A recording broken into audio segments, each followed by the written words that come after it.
سعودی عرب، امارات اور خلیجی ممالک میں آج عید الاضحیٰ منائی جا رہی ہے۔ مسجد الحرام، مسجد نبوی میں نماز عید کی ادائیگی، پاکستانیوں سمیت لاکھوں فرزندان اسلام کی شرکت۔ دبئی، شارجہ، ابوظہبی میں نماز عید کے اجتماعات۔ مقبوضہ بیت المقدس میں بھی نماز عید کا بڑا اجتماع۔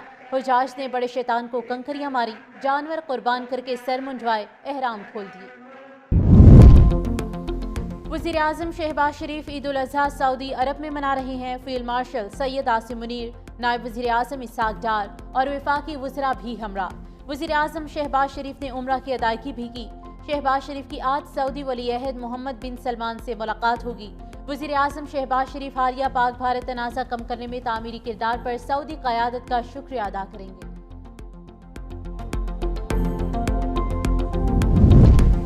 کراچی کی بوہرا برادری عید الاضحیٰ آج منا رہی ہے۔ بوہرا برادری کی مسجد میں نماز عید کی ادائیگی، قربانی کا سلسلہ جاری۔ پاکستان میں مقیم افغان باشندے بھی عید منا رہے ہیں۔ ملک بھر میں عید الاضحیٰ کل منائی جائے گی۔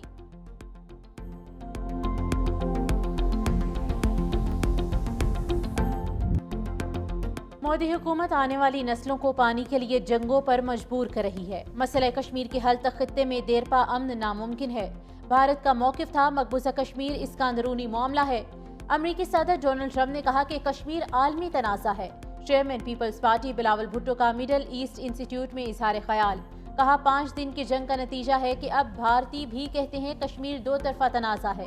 بھارت BLA جیسی دہشت گرد تنظیموں کو سپورٹ کر رہا ہے۔ بھارت نے پہلگام واقعے کی تحقیقات کی پیشکش ہی نہیں، بھارت نے امریکی صدر کی ثالثی کو بھی مسترد کیا ہے۔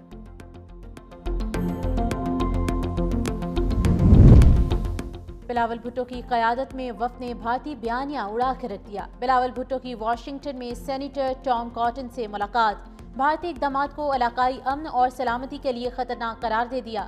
کہا بھارت کی اشتعال انگیزی علاقائی امن کے لیے خطرہ ہے۔ کشمیر میں انسانی حقوق کی خلاف ورزیاں دنیا کے لیے لمحہ فکریہ ہے۔ سنتاس معاہدے کی یک طرفہ معطلی پر شدید اظہار تشویش۔ بلاول بھٹو کا پاک بھارت جنگ بندی میں صدر ٹرمپ کے کردار کو خراج تحسین۔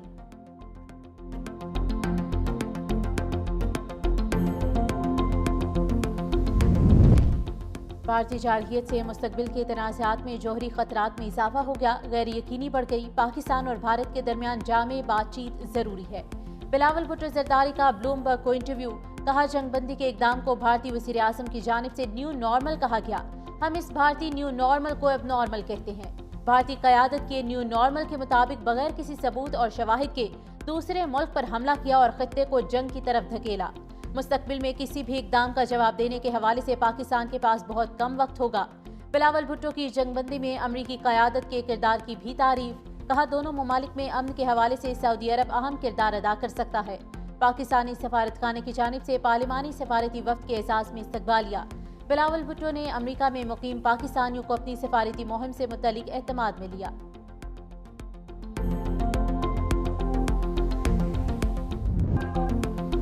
واشنگٹن ڈی سی میں بھارت کے پارلیمانی وفد کو شرمندگی کا سامنا۔ ششی تھرور کی قیادت میں بھارتی وفد مظاہرین کا سامنا نہ کر سکا۔ نیشنل پریس کلب کی عمارت سے نکلتے ہوئے بھارتی وفد کو سکھ مظاہرین نے گھیر لیا۔ مظاہرین سے بچنے کے لیے بھارتی وفد کو کوڑے کے کنٹینر کے پیچھے چھپنا پڑا۔ بیرون ملک رسوائی کے بعد بھارتی سفارتی وفد گانے بجانے کی محفل سجا کر غم غلط کرتا رہا۔ ششی تھرور سفارتکار سے بے سرے گلوکار بن گئے۔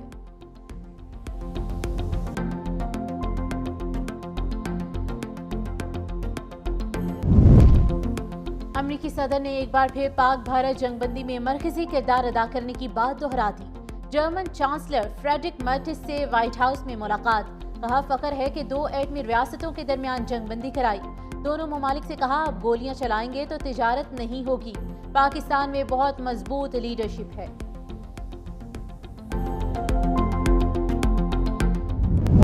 وزیر دفاع خواجہ آصف کا بھارت سے شملہ معاہدہ ختم ہونے کا دعویٰ۔ دفتر خارجہ کی واضح تردید۔ نون لیگ کے سینئر رہنما نے میڈیا سے گفتگو میں دعویٰ کیا کہ بھارت کے اقدامات کی وجہ سے شملہ معاہدے کی حیثیت ختم ہو چکی ہے۔ کنٹرول لائن اب سیز فائر لائن ہے۔ ہم واپس 1948 والی پوزیشن پر آ گئے۔ کشیدگی پر ہم نے واضح کیا تھا کہ اگر ایسے ہی رہا تو معاہدوں کی قدر و قیمت نہیں رہے گی۔ دوسری جانب وزارت خارجہ کے سینئر حکام نے کہا کہ شملہ معاہدہ ابھی تک منسوخ نہیں کیا گیا۔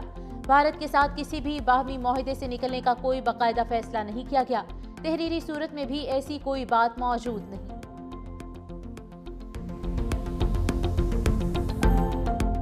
امریکی صدر اور ایلون مسک میں ٹھن گئی، طاقتور ترین اور امیر ترین میں دوستی دشمنی میں بدل گئی، ایک دوسرے پر سنگین الزامات۔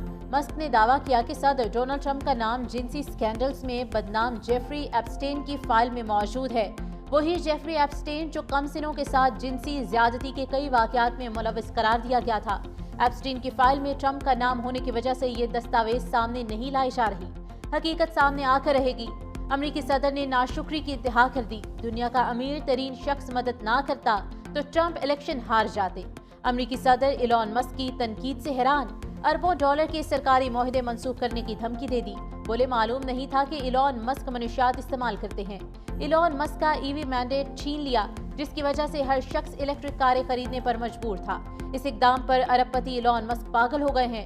امریکی صدر اور ایلون مسک میں اختلافات اخراجات میں کٹوتیوں سے متعلق ایلون مسک کی تجاویز پر عمل نہ ہونے سے پیدا ہوئے۔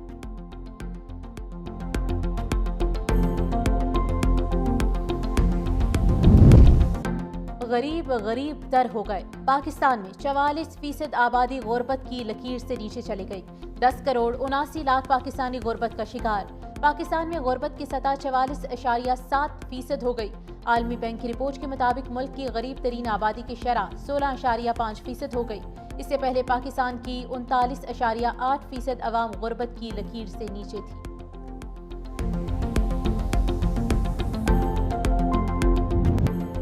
قربانی کے جانوروں کی خریداری کا فائنل راؤنڈ، ملک بھر کی مویشی منڈیوں میں رش بڑھ گیا۔ بیل، بکرے، دمبے اور اونٹ کے ریٹ کم نہ ہوئے، منڈیوں میں گاہک پریشان تو بیپاری بھی خفا۔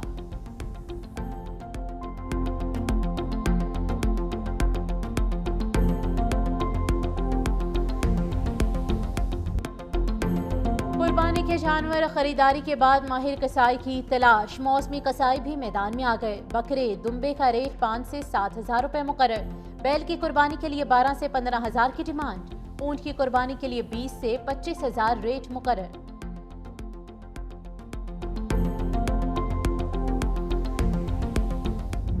عید قربان پر چھریاں اور بگدے تیز کرانے والوں کی بھی چاندی، دکاندار منہ مانگے دام وصول کرنے لگے۔ مختلف شہروں میں چھریوں اور ٹوکوں کی مانگ بڑھ گئی۔ شہریوں کا کہنا ہے کہ سنت ابراہیمی کی ادائیگی کے لیے جانور کی خریداری کے بعد چاقو چھریاں تیز کروانا بھی کسی کڑے امتحان سے کم نہیں ہے۔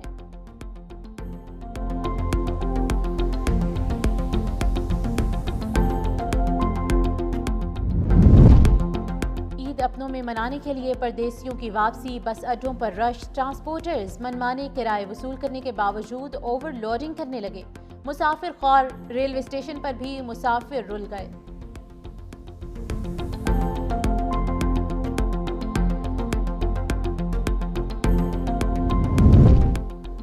سندھ حکومت نے قیدیوں کو خوشخبری سنا دی، عید پر 120 دن کی خصوصی معافی کا اعلان۔ وزیر اعلیٰ سندھ مراد علی شاہ کہتے ہیں قتل، دہشت گردی، ریپ، اغوا اور مالی بدعنوانی میں ملوث قیدی معافی کے اہل نہیں ہوں گے۔ معافی کا اطلاق صرف عام سزا یافتہ قیدیوں پر ہوگا، سزائے موت کے قیدی شامل نہیں۔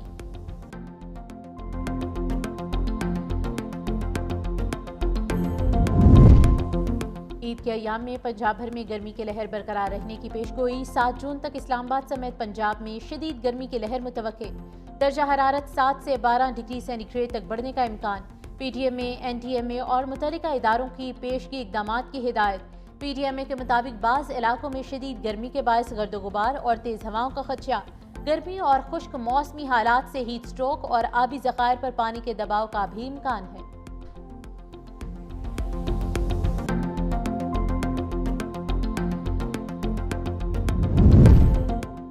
الیکٹرک نے شہریوں کی زندگی اجیرن بنا دی، شدید گرمی میں شہر کے مختلف علاقوں میں 15 سے 18 گھنٹے کی لوڈ شیڈنگ جاری، کنڈوں، لائن لاسز اور بجلی چوری کا جواز۔ کہ الیکٹرک کی بد انتظامی سے شہری خوار، لوڈ شیڈنگ کے باعث پانی کی قلت نے عوام کو دوہرے عذاب میں مبتلا کر دیا۔ شہری کہتے ہیں ہم کس جرم کی سزا کاٹ رہے ہیں؟ کیا کراچی واقعی پاکستان کا معاشی ہب ہے؟ آخر کہ الیکٹرک کب جاگے گا؟ اقتماد میں کافی عرصے سے 12 سے 13 گھنٹے کی لوڈ شیڈنگ تو نارمل ہی ہے، اور اگر کوئی بڑا سڈن کوئی پرابلم ہو جاتی ہے تو وہ 18 گھنٹے بھی جا رہی ہے۔ بہت زیادہ گرمی ہے اور لائٹ کا تو یہ ہے کہ 2-2 گھنٹے جا رہی ہے اور 5-5 ٹائم جا رہی ہے دن میں لائٹ. چھوٹے بچے ہیں پریشان ہیں, کام والے پریشان ہیں جن کو صبح اٹھنا ہوتا ہے. ٹائم ٹیبل لائٹ کا جانے کا بھی نہیں ہے, آنے کا ٹائم تو پتہ ہے, جانے کا ٹائم ہی نہیں ہے. سندھ میں ٹریفک قوانین کی خلاف ورزی کرنے والوں کی شامت. 4 ویلرز کی ون وے کی خلاف ورزی پر 1 لاکھ روپے جرمانہ تجویز. ون وے کی خلاف ورزی پر سرکاری گاڑی پر 2 لاکھ روپے جرمانہ ہوگا. رانگ وے موٹر سائیکل چلانے والے کا 25,000 روپے چالان ہوگا. مال بردار گاڑیوں میں کم از کم 5 کیمروں کی تنصیب لازمی قرار. کمرشل نان کمرشل گاڑیوں کی فٹنس لازمی قرار دینے کا فیصلہ.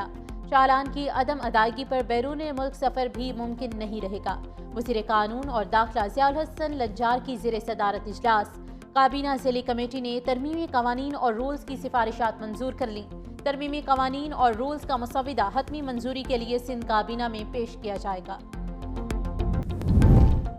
گیس لیکیج دھماکے سے زخمی سابق وفاقی وزیر عباس خان آفریدی انتقال کر گئے. عباس آفریدی کھاریاں کے ہسپتال میں زیر علاج تھے. گزشتہ روز گیس لیکیج دھماکے میں عباس آفریدی سمیت 4 افراد زخمی ہوئے تھے. نماز جنازہ کوہاٹ میں ادا کی جائے گی.